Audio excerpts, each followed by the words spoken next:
It was the symbol of a new kind of war, a war fought at terrifying speed, where entire nations collapsed not over years, but in weeks. Blitzkrieg was not just about tanks smashing through enemy lines. It was a perfectly synchronized storm of armor, artillery, aircraft, and infantry moving as one unstoppable force. And at the heart of this revolution were not only the tanks themselves, but the men who advanced alongside them, the Panzergrenadiers. These mechanized infantry soldiers were expected to fight from their vehicles, dismount under fire, and keep pace with armored spearheads as they tore holes through enemy defenses. To carry these elite troops into the center of the battlefield, Germany created a revolutionary vehicle. It was officially known as the Schützenpanzerwagen, but history remembers it by its designation, the Sd.Kfz 251. The Sd.Kfz 251 was not simply a transport. It was conceived as a weapon system in its own right, an integral component of Germany's combined arms doctrine. Its design reflected that ambition. Sloped armor plates wrapped around its hull, not just to stop bullets, but to deflect them. Its suspension system was complex and sophisticated, allowing it to move across rough terrain with impressive speed and stability. This was not a crude battlefield taxi, it was a thoroughbred, a precision instrument designed to operate aggressively at the front line, keeping Panzergrenadiers protected and mobile as they fought in close cooperation with tanks. The American answer to this concept could not have been more different. Where the German vehicle was born from revolutionary military theory, the American M3 half-track was born from something far more practical, the logic of the factory floor. The United States did not set out to create a perfect mechanized infantry vehicle. It set out to solve a massive logistical problem. How do you move millions of soldiers across continents, keep them supplied, and ensure they can keep up with armored units? The result was the M3 half-track. It was simpler, rougher, and built using the components and philosophy of commercial truck manufacturing. And yet, this humble vehicle would become one of the most recognizable symbols of Allied mechanization, not because it was perfect, but because it was everywhere. These two vehicles represent two opposing philosophies of war. The German Sd.Kfz 251 was designed to create elite, fast-moving formations that could win battles through precision and shock. The American M3 was designed to move entire armies reliably and in overwhelming numbers. This is the story of how the simple, rugged workhorse ultimately outmatched the complex thoroughbred, not tactically, but strategically. The German Sd.Kfz 251 was the archetypal mechanized infantry vehicle of the early Second World War. It was built specifically for Panzergrenadier units, the elite infantry that formed the backbone of German armored divisions. Its sloped armor was carefully calculated to provide maximum protection for its weight, and its mechanical systems were designed to give it excellent cross-country performance. Everything about it reflected specialization. This was a vehicle intended for a specific role, operated by well-trained crews within a tightly coordinated doctrine of combined arms warfare. It was a key element of the German concept of Bewegungskrieg, or war of movement. The American M3 half-track emerged from a very different mindset. It was not designed for elite formations. It was designed for the entire United States Army. Its purpose was straightforward: motorize the infantry, get soldiers off their feet, and allow them to move alongside tanks while offering basic protection from shrapnel and small arms fire. Its design was brutally pragmatic.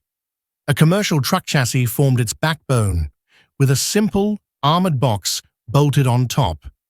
The armor was vertical, The lines were crude, and the emphasis was not on elegance, but on speed of production and ease of maintenance.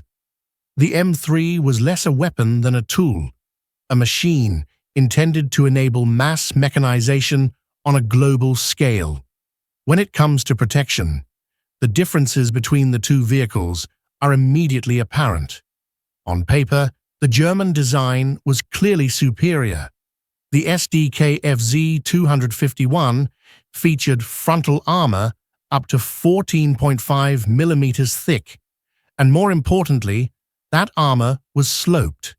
This angling dramatically increased its effective thickness, allowing it to better resist rifle-caliber fire, heavy machine gun rounds at range, and artillery splinters. German engineers intended the vehicle to operate close to the front, sometimes even allowing Panzergrenadiers to fire from within it as they advanced. The American M3, by contrast, was never meant to absorb sustained fire. Its armor ranged from roughly 6 to 12 millimeters and was mostly vertical, offering little ballistic advantage. This reflected its role as a battle taxi. Its job was to deliver troops to the fight, not to remain in it. Both vehicles shared a serious weakness. They were open-topped, leaving crews vulnerable to grenades, mortars, and airburst artillery. Even so, the Sd.Kfz 251's sloped sides gave it a slight edge in deflecting fragments compared to the M3's flat armor. In terms of protection alone, the German vehicle was unquestionably superior. Mobility, however, tells a more complicated story. The Sd.Kfz 251's performance across rough terrain was impressive, thanks to its advanced suspension system and overlapping road wheels. On dry ground, it could keep pace with tanks and maneuver effectively in difficult conditions. But this brilliance came at a cost. The complex suspension was difficult to maintain, especially in harsh environments. On the Eastern Front, mud would clog the interleaved wheels, and in winter, ice could freeze them solid. German after-action reports frequently mention vehicles immobilized not by enemy fire, but by their own mechanical complexity. Even routine maintenance, such as replacing an inner road wheel, could take hours and required skilled mechanics. The steering system of the Sd.Kfz 251 was another weak point. It combined front-wheel steering with track braking, a sophisticated but delicate solution that did not tolerate wear and abuse well. In theory, it was elegant. In practice, it struggled under the realities of prolonged warfare. As the war dragged on and Germany's logistical situation deteriorated, keeping these vehicles operational became increasingly difficult. The American M3 half-track took the opposite approach. Its mobility was not elegant, but it was dependable. Built on a conventional truck chassis, it used simple front-wheel steering and a basic rear track system. Its rubber band tracks were durable, easy to replace, and forgiving of rough handling. Power came from the White 160AX engine, a reliable and widely used power plant shared across multiple U.S. Army vehicles. This standardization simplified maintenance and spare parts supply enormously. American soldiers, many of whom came from farming or industrial backgrounds, instinctively understood how to keep the M3 running. It was, at its heart, a very tough truck with tracks, and in war, a vehicle that runs is infinitely more valuable than a vehicle that is theoretically superior but broken down. For reliability and ease of maintenance, the M3 half-track clearly takes the advantage. Versatility further highlights the contrast between the two designs. The Germans produced more than 20 variants of the Sd.Kfz 251, adapting it to carry mortars, anti-tank guns, flamethrowers, and even rocket artillery in the famous Stuka zu Fuß configuration. Its standard armament of MG 34 or MG-42 machine guns made it a formidable infantry support vehicle.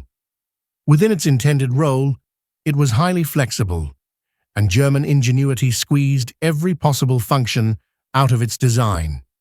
Yet the American M3 went even further. Its simple, box-like structure made it an ideal weapons platform. It served as a mortar carrier, command vehicle, ambulance, and reconnaissance transport. But its most fearsome versions were the gun motor carriages. Early in the war, the M3 GMC mounted a full-sized 75mm cannon, giving US forces a mobile anti-tank capability when dedicated tank destroyers were scarce.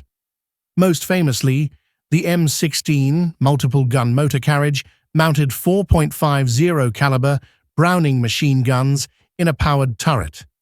Nicknamed the Meat Chopper, it could unleash an overwhelming volume of fire and became a terror to low-flying aircraft.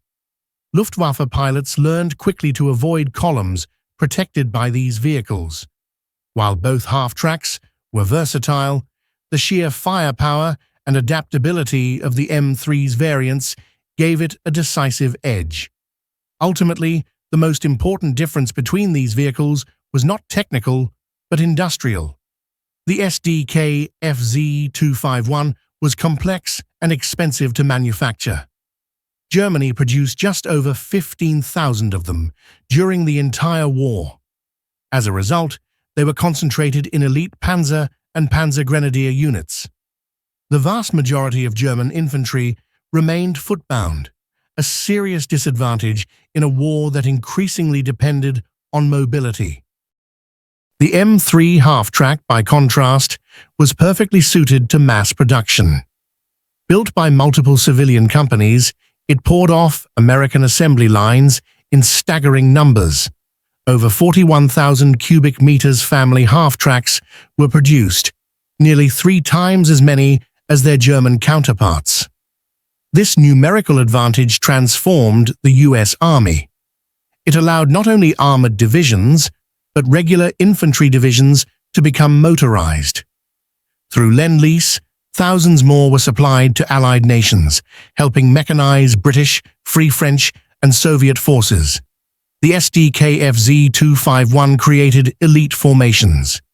The M3 created entire mechanized armies. So which vehicle truly won?